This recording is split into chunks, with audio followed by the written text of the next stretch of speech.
Bonjour tout le monde, bienvenue au point de presse concernant le projet de loi 103. Je rappelle son nom, la loi visant principalement à réglementer les sites de consommation supervisée afin de favoriser une cohabitation harmonieuse avec la communauté.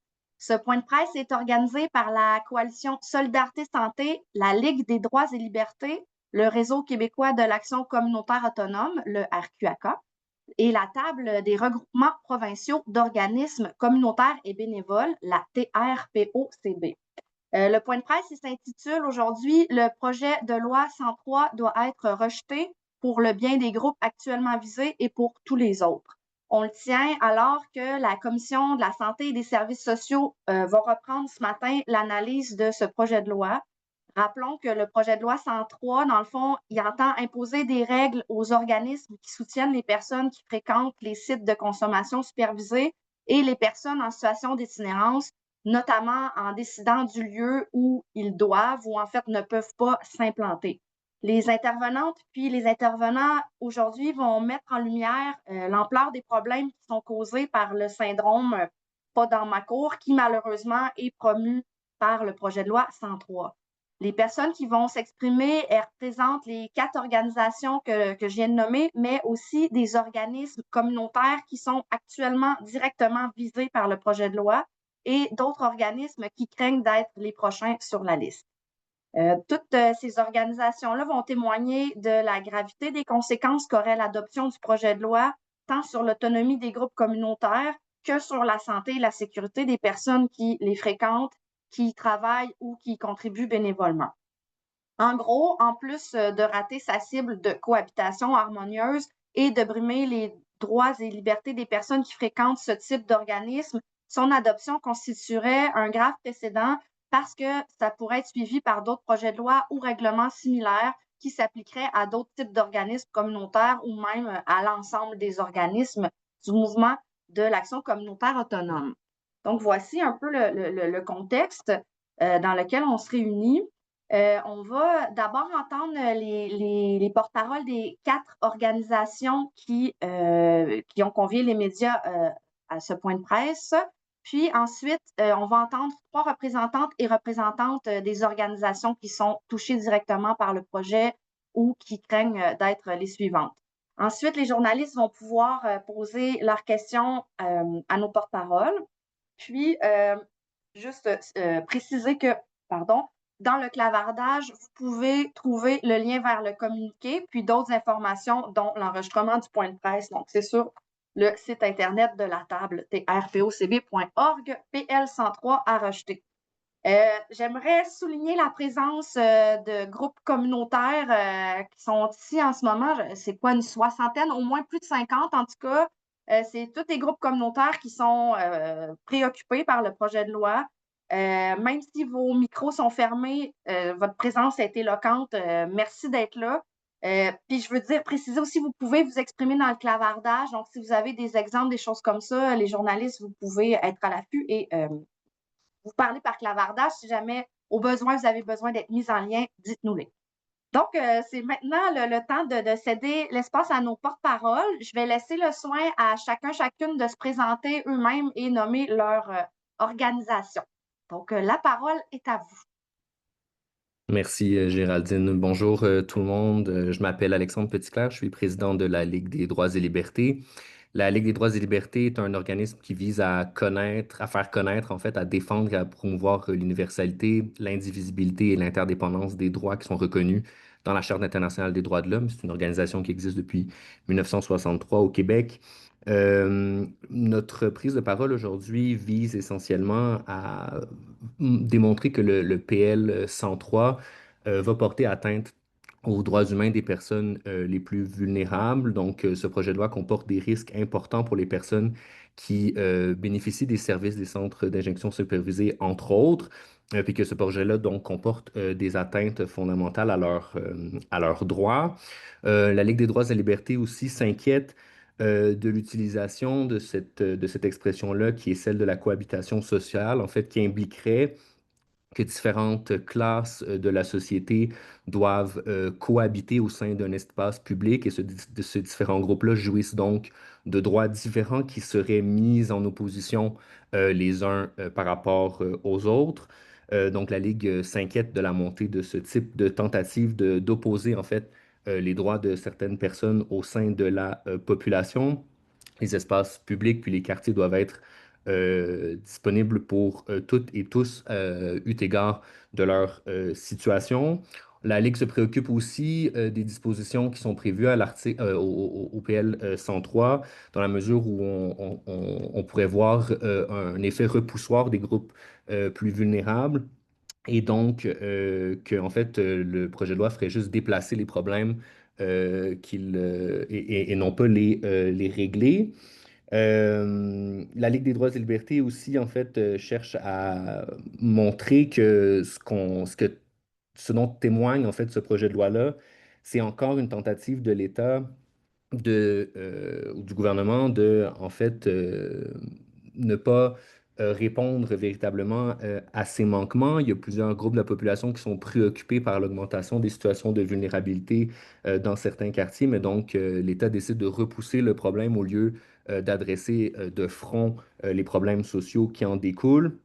Donc, la Ligue des droits et libertés appelle plutôt le gouvernement à adopter une approche plus expansive de la défense des droits humains et donc à s'assurer de protéger plus fortement les droits humains de toutes et tous au lieu de les mettre en opposition et de les déplacer. Donc, voilà pour ce qui est de la position de la Ligue qui invite à rejeter en fait ce projet de loi. Je passe la parole à ma collègue Mercedes. Merci. Alors, je me nomme Mercedes Robert, je suis coordonnatrice de la Table des regroupements provinciaux d'organismes communautaires et bénévoles. Et par l'entremise de ces 47 regroupements provinciaux qui en sont membres, la Table rejoint plus de 3000 groupes communautaires du domaine de la santé et services sociaux qu'on appelle les OCAS.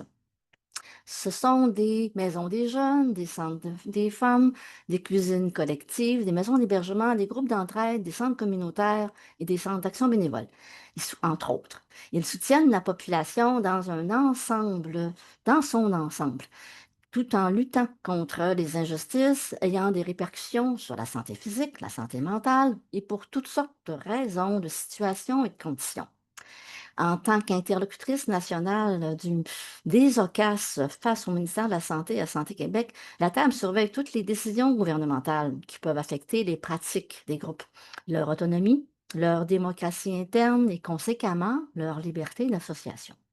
En juin dernier, elle a déposé un mémoire pour que le projet de loi 103 soit rejeté et on réitère aujourd'hui le même message. La Table le fait autant pour protéger les services de consommation supervisée et les ressources en itinérance qui sont au cœur du projet de loi 103 que pour empêcher que des règles similaires s'appliquent à d'autres OCAS et même à l'ensemble du mouvement de l'action communautaire autonome. Les OCAS y agissent sur les déterminants sociaux de la santé en travaillant par, pour et avec la population. Ce sont ils sont les premiers visés par le projet de loi 103, mais ils ne seront malheureusement pas les seuls à souffrir des dérives qu'il entraînera. En obligeant des groupes à suivre des règles qui modifieront leurs pratiques et détruiront les liens si précieux qu'ils ont créés avec les personnes qui les fréquentent, le projet de loi 103 met en péril ce qui fait la richesse du mouvement communautaire autonome. Sous prétexte de vouloir favoriser la cohabitation, il punit des groupes en les excluant des lieux centraux des communautés. Forcer l'éloignement de groupes de populations qui les fréquentent va nuire à leur accessibilité, mais va aussi nuire au sentiment de sécurité des gens qui s'y rendent, qui y travaillent et même qui y contribuent bénévolement. Vouloir cacher des réalités sociales du regard des enfants et de leurs parents, ça équivaut non seulement à exclure des membres de la société des espaces communs, mais aussi à exclure ces mêmes enfants et parents de la société. Et là, présentement, que le projet de loi touche un groupe, 3000, 4000, peu importe le nombre, et quel que soit le nombre de maîtres qui seraient statués pour les séparer d'écoles primaires et de CPE, le problème reste le même. Si le gouvernement prend des décisions à la place des membres d'un groupe, notamment de son conseil d'administration, c'est l'autonomie de tous les groupes qui est compromise. Qu'est-ce qui va empêcher ensuite le gouvernement d'imposer d'autres décisions aux organisations autonomes que sont les groupes communautaires? L'épée de Damoclès sera suspendue au-dessus de qui la prochaine fois? C'est les questions qu'on pose. Alors, j'invite maintenant Claudia à prendre la parole. Merci.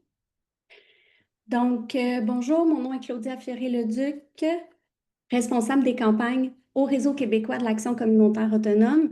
Le RQAK, c'est l'interlocuteur privilégié du gouvernement en matière d'action communautaire. On a 78 membres qui rejoignent plus de 4500 organismes d'action communautaire autonome en santé, services sociaux, en éducation, en immigration, en environnement, en loisirs, en défense collective des droits et j'en passe. On fait de la représentation, de la concertation, de la mobilisation. Notre message y est clair. Aujourd'hui, on ne se fera pas berner par un autre projet de loi au nom enjôleur. Réglementer les sites de consommation supervisés afin de favoriser une cohabitation harmonieuse avec la communauté, ça dénote une méconnaissance profonde du fondement même du mouvement communautaire. Ça crée d'emblée, juste par son titre, un clivage entre la communauté et les organismes, comme si ceux-ci en faisaient pas partie intégrante. Le mouvement d'accueil a pourtant fait ses preuves. Il est en action pour et par les communautés depuis 60 ans. Il transforme la société, puis son moteur, ça a toujours été la justice sociale, la quête perpétuelle d'un vivre ensemble plus inclusif qui cesse de générer des inéquités puis de la violence. Considérant ce fait indéniable, que fait la CAQ au lieu de collaborer réellement avec nous dans ce sens? Que fait la CAQ pour soutenir et valoriser notre modèle québécois d'action communautaire unique au monde, puis qui est un des piliers de notre filet social? Bien, il fait la sourde oreille à nos revendications, mais en plus, il se permet de tenter de nous museler, d'attaquer frontalement notre autonomie. Il cherche à s'ingérer dans nos modes de fonctionnement en réglementant puis en cherchant à nous contrôler toujours plus. La CAQ est plus à l'écoute des milliers de personnes impliquées dans le mouvement communautaire, puis ça crée en plus des mauvaises solutions aux mauvais problèmes. Le projet de loi 103 en est un très bon exemple. En utilisant une situation exceptionnelle, ce projet de loi, il projette la faute des crises sociales qui nous affectent tous en ce moment sur l'ensemble des groupes communautaires, des ressources elles-mêmes qui ont été créées à la base pour pallier à ces situations problématiques. En nous pointant du doigt, en nous opposant à la communauté, on jette de l'huile sur le feu, on dévalorise l'apport positif de ce type de ressources dans un quartier. Une cible indésirable est maintenant dessinée dans leur dos, puis c'est pour nous la preuve qu'ils ont très mal compris leur propre politique gouvernementale de reconnaissance de l'action communautaire. Au lieu de collaborer avec nous, ce projet de loi applique une logique autoritaire qui est vraiment inacceptable. C'est aussi une occasion pour ce parti de dévier le débat public des vrais enjeux. Le mouvement Accueil est sous-financé depuis plusieurs années. Tous les organismes le savent très bien. Les personnes qui sont ici aujourd'hui avec nous en sont les témoins. Les écarts entre les investissements faits à chaque année par le gouvernement et les besoins réels sur le terrain ne cessent de s'accroître. On rappelle qu'il manque 2,6 milliards de dollars par année en financement à la mission pour les 4500 organismes communautaires. Donc, on est très inquiète, vraiment préoccupés. On demande vraiment à ce que ce projet de loi-là soit rejeté parce qu'on se demande ça va être lesquels les prochains. Plus largement, on se demande aussi comment c'est possible d'en être rendu à légaliser l'exclusion sociale, repousser des communautés comme ça hors de leur milieu pour cacher des personnes dont la présence dérange, c'est favoriser l'exclusion. Voiler des situations bouleversantes, des activités, des rassemblements bruyants, des files d'attente qui débordent sur le trottoir, ce n'est pas une solution pour régler nos problèmes sociaux. Les solutions, il y en existe, on en a.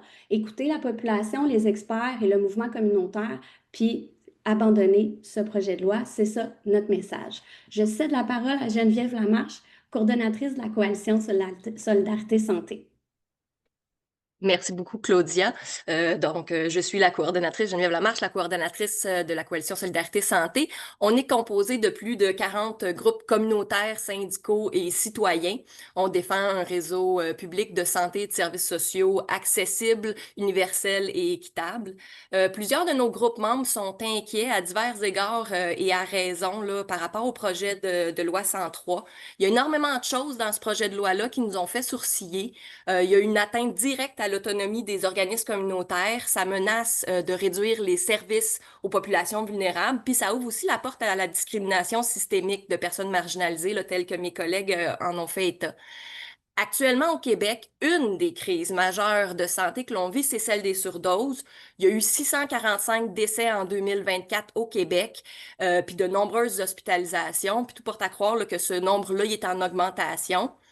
Tout le monde, ici, les directions de santé publique, les municipalités, puis même le gouvernement du Québec, s'entendent pour dire qu'il faut plus de services de consommation supervisés, les SCS, qui sont essentiels dans une stratégie nationale de prévention des surdoses. Puis, entre autres, depuis leur mise en place, là, il n'y a eu aucun décès qui a été recensé dans les SCS au Québec, donc ça sauve vraiment des vies.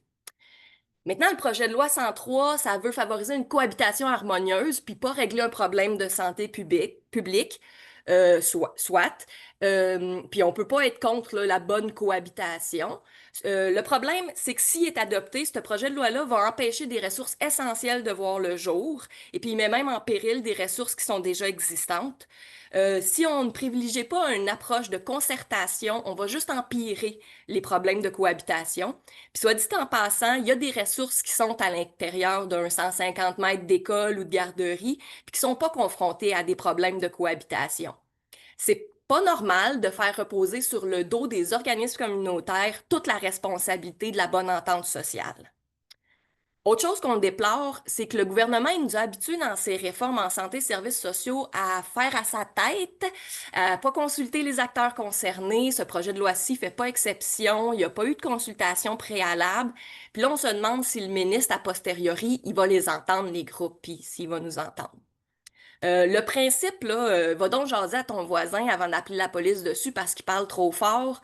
Ben, ce serait bon de l'appliquer puis de favoriser la concertation puis la discussion.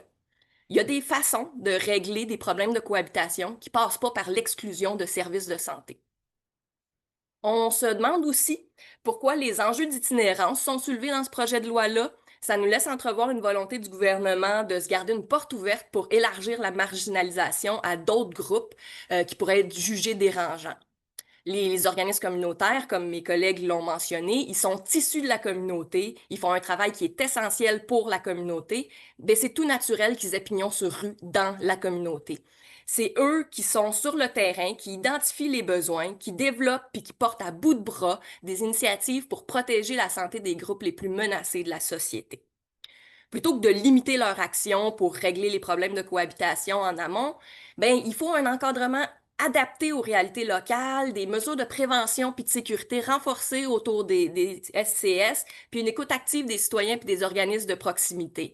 Pour ce faire, ça prend plus de ressources. Les problèmes de cohabitation, c'est aussi le résultat de l'érosion du filet social, de la hausse du coût de la vie, de l'explosion du coût des logements qui amplifie toutes les crises sociales. Le gouvernement du Québec, il peut agir sur ces déterminants sociaux-là de la santé. Il peut aussi financer davantage les organismes communautaires à la hauteur de ce qu'ils demandent pour réalistement accomplir leur mission.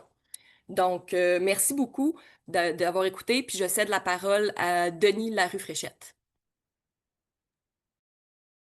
Merci beaucoup, Geneviève. L'Etril est un organisme communautaire qui œuvre en travail de rue à Laval. Principalement, on intervient au niveau de l'itinérance, de la dépendance, mais aussi de la jeunesse. C'est évident que les images qui émanent des situations où on voit des personnes vulnérables prises avec des problèmes de dépendance ou encore en situation d'itinérance sont difficiles à regarder. Mais c'est pas en les éloignant du regard qu'on va les faire disparaître pour autant. Ça tombe toujours dans le cours d'une autre personne, mais aussi le projet de loi 103 pour effet d'éloigner certaines ressources qui étaient carrément dans les milieux où les personnes en avaient besoin dans leur quotidien, des ressources, que ce soit de consommation supervisée, mais aussi de services de prévention, d'intervention, d'accompagnement. Et c'est de penser aussi que ces personnes-là peuvent se déplacer à longueur de journée, fois peut-être plusieurs kilomètres, même des dizaines de kilomètres par jour. Exemple, une personne qui serait dans une ressource en itinérance, mais en même temps, elle a aussi un problème au niveau de la dépendance, puis sa consommation l'amènerait à avoir à se rendre à l'extérieur de la zone. Mais c'est quelque chose qui n'est pas réaliste et même pourrait mettre en danger les personnes, mais aussi la population au complet. Ça n'accroîtra pas le sentiment de sécurité des citoyens, ça va même faire au contraire mettre l'emphase, un peu comme tantôt mes collègues le soulignaient, sur les personnes qui sont pris avec les conséquences des problématiques sociales qui n'ont pas été adressées au cours des dernières années.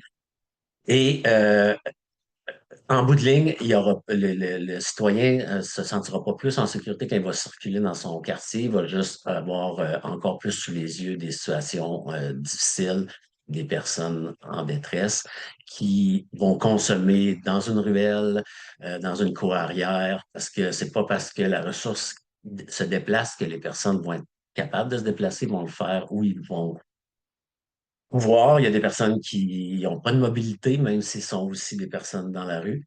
Fait que c'est difficile pour eux de se déplacer comme le gouvernement pense que ça peut être possible de le faire. Je voudrais vous remercier de votre attention, puis céder la personne à Mme Kathleen Messier du Centre de soir de Nimismacé. Merci. Bonjour tout le monde, merci Denis. Kathleen Messier, directrice générale du Centre de soir de Nimismacé. Donc, aujourd'hui, je prends la parole au nom du Centre, qui est un organisme communautaire établi dans le centre-sud de Montréal depuis maintenant 35 ans. Le centre est un lieu d'accueil, de soutien et d'entraide pour des personnes vivant avec des différents enjeux de santé mentale, de désorganisation sociale ou d'instabilité résidentielle. Notre mission est assez simple, en fait. On offre un espace où chaque personne peut être entendue, respectée et accompagnée dans son parcours de vie. Les personnes qui fréquentent des centres comme le nôtre peuvent parfois avoir des comportements ou des façons d'être qui sortent de l'ordinaire. Oui, certaines personnes vont parler tout seules dans la rue, d'autres vont s'exprimer très, très fort, gesticuler beaucoup ou avoir des gestes brusques. Parfois, leur apparence ou leur manière d'interagir étonne, surtout aux yeux des enfants qui ne comprennent pas toujours ce qu'ils voient. Mais ces comportements-là ne sont pas des menaces, en fait. Ce sont des signes de détresse, d'humanité, de vie qui cherche encore son équilibre. Ces personnes-là ne devraient pas être mises à l'écart. Elles ont besoin d'être comprises et soutenues. La loi 103, en voulant éloigner des organismes comme le nôtre, des écoles et des lieux fréquentés par les enfants, envoie un message profondément inquiétant, en fait. Celui qu'il faudrait cacher la différence, qu'il faudrait mettre à distance tout ce qui dérange le regard de l'autre. Mais la santé mentale, ce n'est pas un danger à écarter, mais c'est bien une réalité à comprendre, en fait. C'est en se côtoyant qu'on apprend ce que c'est la compassion, qu'on brise les préjugés, puis qu'on fait évoluer les mentalités. C'est ça la transformation sociale. C'est l'un des principes fondamentaux de l'action communautaire autonome, agir sur les causes de l'exclusion et non pas sur ses symptômes, en fait. Alors oui, parfois, nos membres peuvent surprendre, peuvent faire peur, mais leur présence dans le quartier est une chance aussi parce qu'elle nous permet de nous rappeler ce que signifie de tisser des liens au-delà des apparences. Et ces personnes qu'on accompagne tous les jours ne doivent pas être punies d'avoir trouvé de l'aide en les éloignant de leur point de repère. Elles cherchent simplement à aller mieux, à se reconstruire, à faire partie de la vie d'un quartier, d'une communauté. Donc, si nos enfants grandissent dans un quartier où la différence est visible, expliquée et respectée, alors ils deviendront eux-mêmes des adultes capables d'empathie et de solidarité. Au Centre de soir de Nimismacé, on croit à la cohabitation sociale, on la pratique depuis plus de 35 ans. On croit aussi à l'importance de bâtir des ponts plutôt que des barrières, parce qu'on trouve qu'une société qui est inclusive, c'est une société qui est plus forte, qui est plus humaine, et ce, pour tout le monde. Donc, voilà. Merci de votre écoute. Je cède la parole à Marie-Ève Duchesne.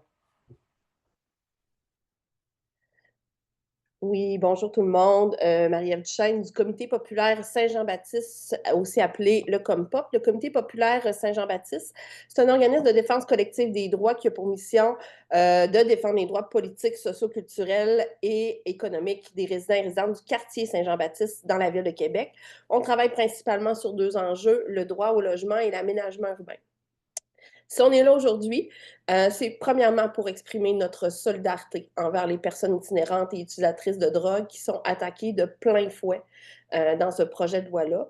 La CAQ nous présente l'état de sa réflexion dans le projet de loi 103, un projet de loi qui, une réflexion qui le bas blesse dans cette réflexion-là. Fait qu'on nous présente un projet de loi qui, afin d'éliminer des comportements ou des enjeux qui dérangent, on va accepter de mettre les personnes en danger, loin de nos regards. Puis ça, c'est une réflexion que l'on se doit de dénoncer comme société. Le pas dans ma cour, c'est pas nouveau. Puis comme société, on a déjà fait des choix plus judicieux face au pas dans ma cour. Le Compop, de par sa mission, travaille sur la question du droit au logement et du logement social. Et pour ne nommer que cet exemple-là, prenons l'exemple des projets de logements sociaux qu'on a accepté collectivement d'exenter des processus référendaires. Donc ça, c'est un choix judicieux pour faire face au pas dans ma cour. Là, ce que la CAQ nous dit aujourd'hui, c'est qu'elle n'en est pas là. Tout organisme, selon nous, devrait se préoccuper du projet de loi 103. Si actuellement, on peut ne pas se sentir concerné parce que les attaques, face aux attaques frontales que vivent les personnes itinérantes et utilisatrices de drogue, ce projet de loi-là vient quand même créer un précédent puis envoie un message clair. Ce qui dérange peut être tassé. Le Compop, de par sa mission, de par ses actions, dérange. Le Compop, il dérange quand il manifeste dans le quartier pour du logement social ou des aménagements urbains plus verts. Le Compop dérange quand il préfère des arbres et des enfants à place des stationnements. Le Compop, il dérange quand il dénonce les pratiques frauduleuses des propriétaires. Le Compop, il dérange quand il clame que les personnes itinérantes et utilisatrices de drogue ont leur place au cœur de nos quartiers. Nos missions, parfois, elles dérangent. Puis la CAQ nous démontre la faiblesse de son interprétation avec ce projet de loi-là, parce que ce qui dérange, c'est pas nécessairement dangereux. Mais jouer avec la vie des personnes, ça l'est. Il n'en faudra pas plus éventuellement si ce projet de loi-là est adopté pour qu'un gouvernement décide d'élargir son amalgame douteux en rendant dangereuses nos manifestations pour le droit au logement puis pour un aménagement à échelle humaine. Ces manifestations-là qui ont pour objectif de déranger. Puis sortir le Compop de son quartier, ben, c'est tuer sa mission. Fait qu'on dit aujourd'hui non au projet de loi 103 devant les attaques fondamentales qu'il pose pour les personnes itinérantes et utilisatrices de drogue. On dit également non au projet de loi 103 face à la brèche qui vient ouvrir pour la suite des choses. Merci beaucoup. Je redonne la parole à Géraldine. Bien, merci pour vos interventions. Maintenant, ce serait le temps pour les journalistes de poser vos questions à nos porte-paroles. Moi, je ne vois pas les levées de main. Je ne sais pas si... Là, j'ai activé. Est-ce qu'il y en a? Y a-t-il des levées de main? Je vois... Si je ne vous vois pas, vous pouvez activer votre micro. Bonjour. Il y a dans le chat. Oui, donc, parfait. Merci. Donc, on voit que TVA va contacter les personnes. Si vous avez besoin d'aide pour les coordonnées, faites-nous signe. Donc, si je comprends bien, il n'y a pas d'autres questions. Ah, un nouveau message. OK, ben, je peux conclure dans ce cas-là? OK, parfait. Ben, un gros merci à tout le monde qui était là ce matin, qui a pris le temps de se déplacer, de venir avec nous. Donc, vraiment, merci beaucoup à toutes les personnes qui ont pris la parole, à vous qui avez assisté et aux journalistes. Je pense que votre participation témoigne de l'importance du sujet. Puis, on espère sincèrement que les membres de la Commission de la santé et des services sociaux vont saisir l'opportunité de plutôt soutenir la liberté d'association, l'autonomie, puis les pratiques du mouvement communautaire plutôt que d'adopter un projet de loi qui est axé sur l'intolérance et la punition. Je vous rappelle avant de partir qu'une lettre qui détaille les problèmes qui découlent du projet de loi 103 a été transmise ce matin aux membres de la Commission de la santé et des services sociaux. Vous allez pouvoir la trouver en ligne par le lien qu'on va mettre dans le clavardage. Et puis, ben, c'est ça, la lettre, dans le fond, elle demande d'empêcher l'adoption du projet de loi 103 en raison des nombreuses attaques aux droits de la personne qui comporte autant à l'égard des groupes actuellement visés qu'en raison du précédent que ça pourrait créer. Donc, merci beaucoup encore et puis bonne journée.